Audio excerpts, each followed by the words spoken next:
በጣም ብዙ ማሳካት የምፈልጋቸው እንዲሁም ለህይወቴ የግዴታ ማሳካት ያሉብኝ ነገሮች አሉ።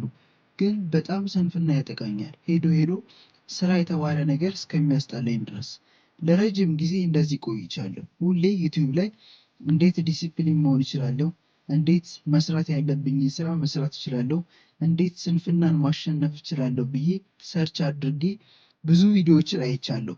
ግን የትኛውም መፍትሄ ከሳምንት በላይ አይቆይም። ተመልሼ ወደዛ ስሜት እመለሳለሁ። ሁሉም ነገር ያስጠላኛል እና ምንም ስራ የመስራት ፍላጎትም አይኖረኝም።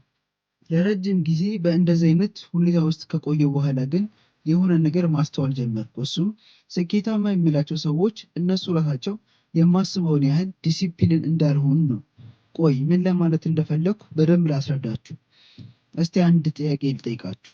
በጣም ዲሲፕሊን ናቸው፣ ሁሌ ቀንና ሌት ይሰራሉ የምትሏቸው የምትከተሏቸው እንደ እነሱ ብሆን ብላችሁ የምትመኟቸው ሰዎች የእውነት ቀንም ሙሉ ዛሬ ዲሲፕሊን መሆን አለብኝ፣ ቀንና ሌሊት መስራት አለብኝ እያሉ የሚጨናንቁ ይመስላችኋል? አይደለም። እነሱ ጭራሽ ዲሲፕሊን ስለመሆን አያስቡም፣ አይጨነቁም። በቃ ዲሲፕሊን ናቸው። አሁን እዚህ ጋር ነው ትልቁ ጥያቄ።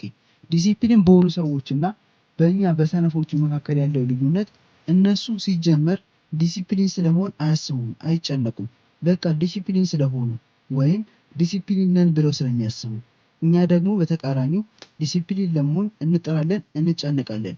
ምክንያቱም ዲሲፕሊን የሆንን ሰዎች ስላልሆነ፣ ስራችንን በትክክል እየሰራን ስላልሆነ።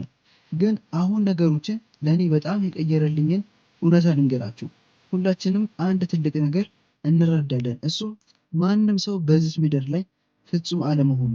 ስለዚህም እናንተ ዲሲፕሊን ናቸው ብላችሁ የምታስቧቸው ሰዎች በቃ ምንም ስህተት የማይሰሩ፣ ስሜታቸውን መቆጣጠር የሚችሉ፣ ማድረግ ያለባቸውን ነገር በሙሉ የሚያደርጉ ሰዎች ይመስላችኋል።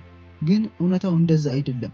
ቀንና ሌት ይሰራሉ የምትሏቸው ሰዎችም እንደናንተ ቲክቶክ ስክሮል ያደርጋሉ፣ ሌሎች ነገሮችንም ያደርጋሉ። ምናልባት ልዩነቱ የምናጠፋው ጊዜ ሊሆን ይችላል። እነሱ ምናልባት 30 ደቂቃ በቀን ሊሆን ይችላል፣ እኛ ደግሞ 4 ሰዓት በቀን። ይህ ልዩነት እንዴት እንደመጣ እንዴት እኛም እንደነሱ እንደምናስተካክለው አሳያችኋለሁ።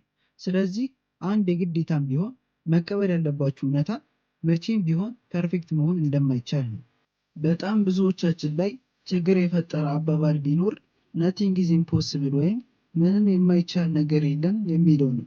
ብዙዎቻችንን በጣም የሚያስጠላ ቅዠት ውስጥ ከቶናል። አዎ እዚህ ምድር ላይ ብዙ የማይቻል ነገር አለ። ከእነሱም ውስጥ አንዱ ፐርፌክት መሆን ነው። በቃ መቼም ስህተት የማይሰራ አደርጋለሁ ያለውን ነገር ብቻ የሚያደርግ ሰው መሆን የምትፈልጉ ከሆነ በቃ መቀበል አለባችሁ። እንደዛ መሆን አትችሉም። ግን ስህተቶቻችሁን ቀንሳችሁ ጥሩ ስራችሁን ግን ማብዛት ትችላላችሁ። አሁን በመቀጠል የምናወራውም ስለሱ ነው። የመጀመሪያው ነገር ስኬታማ የሆኑ ሰዎች ዲሲፕሊን ስለመሆን እንዳያስቡ፣ እኛ ደግሞ ቀንም ሙሉ ዲሲፕሊን ስለመሆን እንድንጨረቅ ያደረገን ነገር ምንድን ነው ሲባል፣ ስኬታማ የሆኑ ሰዎች በቀን ውስጥ ከሰሯቸው መጥፎ ነገሮች በላይ ትንሽም ቢሆን ስለሰሯቸው ጥሩ ነገሮች ያስባሉ፣ ያመሰግናሉ። በቀን ውስጥ ካጠፉት 4 ሰዓት በላይ ለ30 ደቂቃ ስለሰሩት ስራ ያስባሉ፣ ያመሰግናሉ። እኛ ሰነፎች ግን በቀን ውስጥ ለምን የፈለገ አሪፍ ስራ አንሰራም? ቀንም ሙሉ ስለሰራናት አንድ መጥፎ ነገር አብዝተን እንጨነቃለን፣ ጥሩውን ነገር እስከምንረሳው ድረስ። ይህ ደግሞ በጣም ትልቅ ችግር አለው። የእውነቴን ነው የምላችሁ። የፈለገ ቢሆን ቀንም ሙሉ ተኝታችሁ አንድ ስራ ባትሰሩ እንኳን ቢያንስ ለ15 ደቂቃ የሆነ ጥሩ ነገር የሆነ ወደ ዓላማችሁ የሚያደርስ ነገር ሰርታችኋል። ግን ለዛች 15 ደቂቃ ለሰራችሁት አሪፍ ስራ አንድ ጊዜ እንኳን ሳታመሰግኑ ቀንም ሙሉ ለምን ተኛሁ እያላችሁ ታማርራላችሁ። ይህ ደግሞ የጥፋተኝነት ስሜትን ይፈጥራል። ለረጅም ጊዜ ከተደጋገመ ደግሞ የጥፋተኝነት ስሜቱ ይዋሃድንና የአእምሮ በሽታዎችን እስከ መፍጠር ድረስ ይደርሳል። እሱን ተዉትና ሁላችሁም የምታውቁት አንድ ነገር ቢኖር የወቀሳና የጥፋተኝነት ስሜት ምንም ደህና ነገር ወደ ህይወታችሁ ይዞ እንደማይመጣ ነው። ራሳችሁን በወቀሳችሁና በራሳችሁ ባዘናችሁ ቁጥር የባሰ እየባሰባችሁ ራሳችሁን እየጠላችሁ ትመጣላችሁ። በተቃራኒው ደግሞ ስኬታማ ሰዎች ቀንም ሙሉ ካባከኑት ብዙ ሰዓት በላይ ለ15 ደቂቃ ስለሰሩት ጥሩ ነገር ያመሰግናሉ። ይህ ደግሞ ጥሩ ስሜትን፣ የመቻል ስሜትን ያመነጫል። ጭንቅላታችንን ይህንን ስሜት ደጋግሞ ለማግኘት ስለሚፈልግ ያችን ስራ ድጋሚ ለመስራት ይነሳሳል እና ቀስ በቀስ ሳታስቡት ያቺ 15 ደቂቃ 30 ደቂቃ 1 ሰዓት እያለች ታድጋለች። የሃርቭ ኢከር ታዋቂ አባባል አለ በዚህ ነገር ላይ። እሱም እንደዚህ ይላል ኢነርጂ ፍሎውስ ዌር ፎከስ ጎዝ።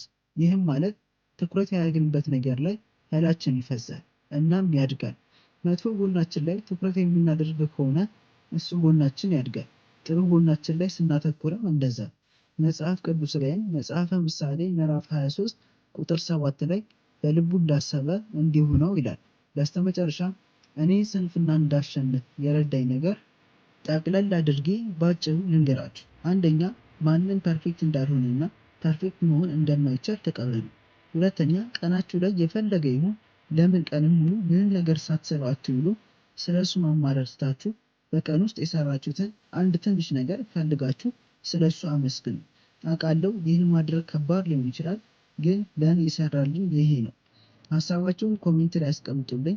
እኔ ስለተለያዩ ነገሮች በየቀኑ የምጽፋቸው ጽሁፎች ላይ ለመወያየት እንዲሁም የእድገት ኮሚኒቲን ለመቀላቀል የምትፈልጉ ስቲፈን ትሪድስ የእኔ የቴሌግራም ቻናል ነው። እዛ እንገናኝ። ቻው